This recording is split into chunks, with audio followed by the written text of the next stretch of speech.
Alright, we're on hole number 6 of the second anniversary tournament, and this is the hole right here. Hole number 1 and hole number 6 are the wild cards, because there's a lot of these par 4s that when we play them, that some people just have the game that every time they go to that par 4 they can get an eagle, and that's the shot, that's the thing to pick up. It's just like you just have to count on that being the deal. But these ones here are, 1 and 6 are the wild cards. So if you have a quarterback, you're going to come from down here with a kingmaker, because you want all the side spin that you can possibly get, and you're going to try and, I'm thinking you can probably put on at least 4, maybe 5 of the top spin. The fear is that if you hit over here, you'll have too much speed and you'll roll over the top, as opposed to hitting up here and then fish bowling back down to the bottom. We're going to use a rock, because I've got a high enough level rock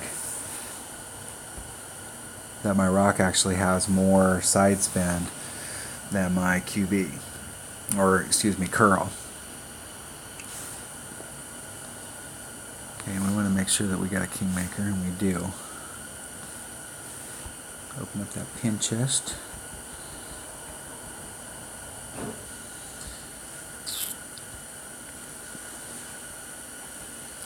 Hole number 6. Let's go back here. Let's see where we're at. We're in 7th at -8. There's a lot of people behind us. So the deal is man, this might be one of those bad brackets. No, everybody hasn't finished. So they're at 7. That would be 8, 9, or not 10, 11, 12, 13. So they're shooting a 13 with the potential for a 14. So they're our top guy right there. I'm going to go for the eagle on this, and if I hit the eagle on this, I may do my qualifying attempt today, because I think going into the weekend round, if I can pick up both hole number 1 and hole number 6, if I can go into the weekend round with a -14 in my qualifier, that'll be a good tiebreaker. So we're going to go for the eagle. And if we make it, we're going to qualify, which means I won't have anything to practice on Wednesday, which I usually like to practice every day. Just play around every day, just to kind of stay in touch with the hole. Okay, what are my notes? QB, plus 10% on the drive. Because we're going downhill here too, so we want to add on a little more wind.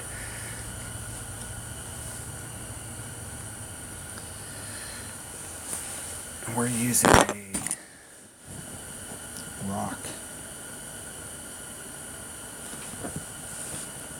Sniper.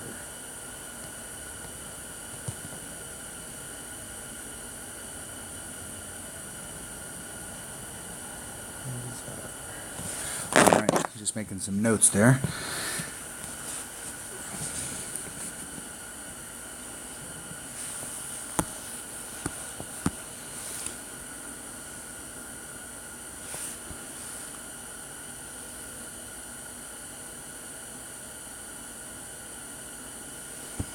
I'm going to try and get as much of both of those as we can possibly get.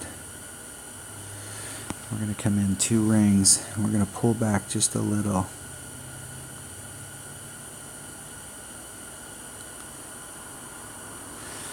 And we're going to make a 10% wind adjustment, so that's 3, so it's 3, 3. So about 3 1/3 rings. And then maximum curl. Isn't it perfect? So we put just a little teeny bit more topspin on that time than we did before. See if it throws us out there any farther. So if we used a quarterback, we'd have more topspin, but we'd have less curl. And so we've done this a couple times with our rock now, and then we see where we're at. And we'll do this a couple times with our quarterback and see if the extra topspin will get us higher up that hill, and we end up as it rolls down and fish bowls down, we end up closer out here. What we're really trying to do is get out into this area so that we're within a chipping distance. And this hole really, I think, screams for a hook shot, a maxed overpower hook shot, because there's got to be one out there. And once you get it over the first time, then it'll be about figuring out how much topspin or whatever else to put on it, because it'll, once you get the landing zone so that you're ending up over here. Alright, let's see if we're in our rapier. We are in our rapier, and we're right at max rapier. So we're going to use it like a inbringer, and we want to go right at the hole.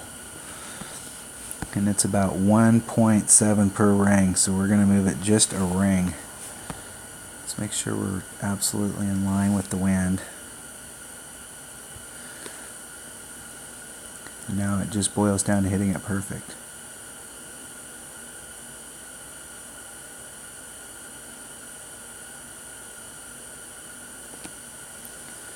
We have a serious shot of that going in the hole. In the hole. That's what I'm talking about right there. Nice and easy eagle. No overpower, no nothing. We just brought the right equipment. Brought the right clubs and the right ball. All right.